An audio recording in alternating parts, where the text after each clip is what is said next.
When it comes to beards and work or beards in life, what's your mentality on it? What's your philosophy? And what's your reason? Today, we're going to talk about beards, the biblical truth or my biblical opinion on beards, and how beards can fit into the workplace. And we're going to do it right after this.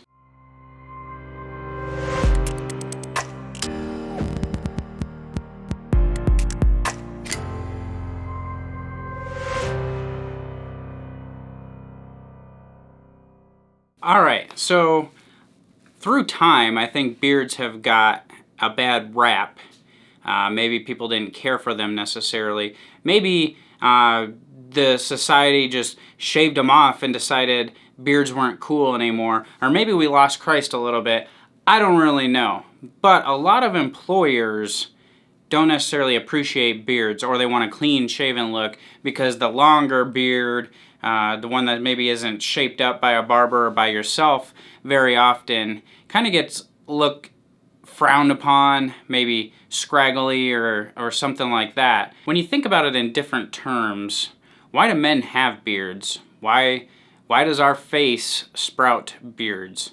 So as a follower of Christ, I got to thinking a little bit, how can I make my beard acceptable for the workplace? How can I talk to it? How can I say more than it's just what I want to do? So I started doing a little research. I found a couple important things to talk about here. So first and foremost, as followers of Christ, it's believed that he had a beard. Pictures or drawings or portraits that we might see, it's believed that he had a beard. But do we really know if he had a beard? Well, there is an instance in the Bible that is Christ talking, and it does talk about beard hairs. So I'm just going to read that to you for a second here.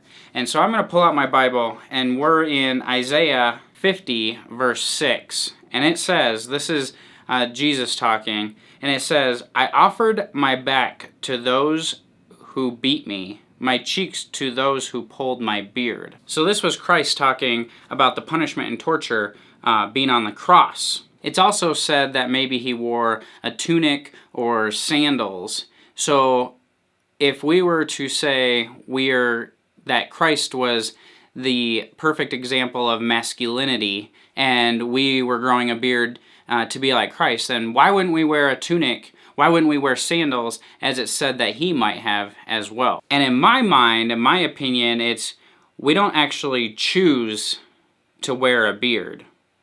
Our beard is natural growth from our body. A tunic, sandals, our clothes, we would choose to wear those. When it comes to the beard, our choice would be to shave it off. So if we are following Christ and our bodies in the way that God gave them to us, we would naturally let our beard grow, right? So I think the beard is a completely different category as clothing or accessories to our body. I also believe it's a man-made cultural invention. It's a God-given sign of gender distinction. Something else that's not discussed a lot is the Hebrew word for elder. The same word to describe elder in Hebrew is beard. And the purpose of this was to show distinct differences in men with leadership positions compared to younger generation men. So that's where elder came from. And it also corresponds with having a beard. Generally, older men in leadership positions would be able to grow a beard compared to younger, immature men. Now we think, or maybe we've heard, that some men just can't biologically grow beards, and that is false. Everybody can grow a beard. Some are just thinner than others, but that's the way that God created us. And a lot of cultures that you see that maybe have thinner beards, like Native Americans or such, if you research and look, a lot of them just choose to pluck their beard hair out instead of letting it grow.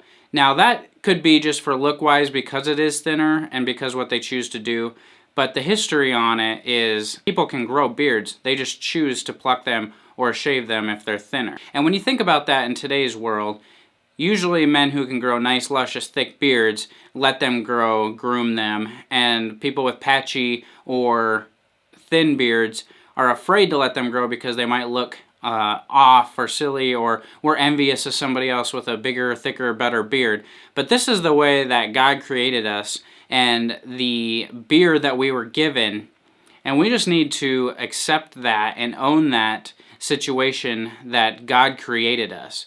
This is how we are created and who we are created to be and how our facial hair was. And it's another little thing that makes us unique from the next man standing beside us. And just think of the biblical terms that are commands for us not to act. Don't act in pride. So when we think about that, does envying one's beard and shaving ours because we can't grow a thick beard like theirs, is that envious and prideful?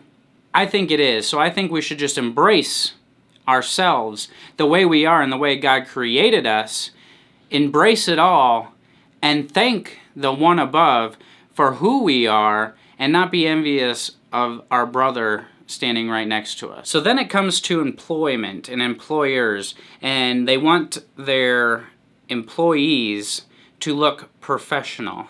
Now, I've seen some pretty long and big beards, and I think all beards can look professional. It just depends on how you treat them. And that's where our beard company friends come in handy, with the beard oil, the balm, the butter, the grooming of our beards, the washing of them. Just like we care for our head hair, we care for our beards. So don't be afraid to grow your beard if it's thin and patchy.